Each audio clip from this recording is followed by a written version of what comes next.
أنا اسمي شروق وعندي 36 سنة. كنت بشتغل خدامة عند راجل عنده 70 سنة. إيه اللي خلاني أشتغل الشغلانة دي؟ الظروف يا جدعان. الظروف كانت صعبة قوي.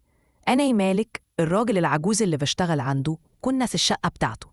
هو كان قاعد على كنبة وأنا بنسح وبكنس. لقيته قاعد وباصص عليا. قلت لنفسي ده راجل كبير، يعني أكيد مش هيعمل حاجة. فجأة لسانه فلت وقال لي: الله، إيه الحلاوة والجمال ده؟ أنا اتصدمت بصراحة وقلت له: نعم يا سيدي، بتقول إيه؟ هو ساب كلامه وابتدى يتكلم عن بطيخة. قال لي: بصراحة الدنيا صيف والبطيخ طالع، والبطيخ ده حلو قوي الصيف ده، خصوصا لما يكون كبير. أنا كنت حاسة إن في حاجة غلط، بس دماغي راحت في حتة تانية. قلت له: أنت نفسك تاكل بطيخ يا سيدي؟ انزل أجيب لك واحدة. لقيته بيرد عليا: إزاي تنزلي تشتريني بطيخة؟ ده أكبر بطيخة عندي في البيت هنا. ساعتها ابتديت أفهم إنه مش بيتكلم عن بطيخ عادي. أنا اتلخبطت وقلت له: ممكن توضح يا سيدي؟ بس هو ما وضحش، بالعكس قال لي: تعالي هنا بقى. قربت منه وقلت: نعم يا سيدي. لسانه فلت تاني وابتدى يقول كلام غريب.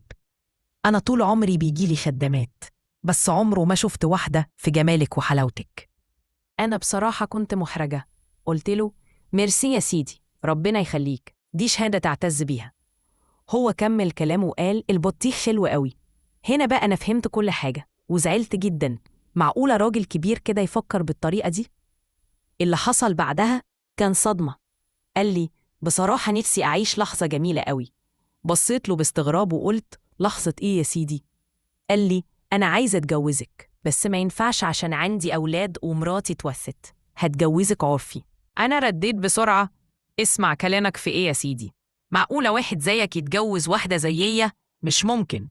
ابتسم وقال: ونعم، اتجوزك ونص.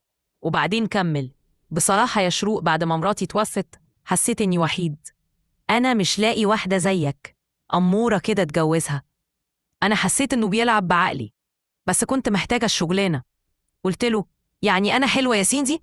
رد وقال: أنتي زي العسل. أنا ابتسمت وقلت: ربنا يخليكي ليا يا سيدي، ما نحرمش منك أبدا. لكن هو فضل يضغط عليا.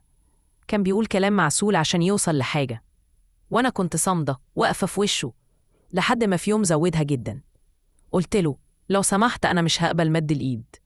وقتها قال: تمام، ما تزعليش نفسك.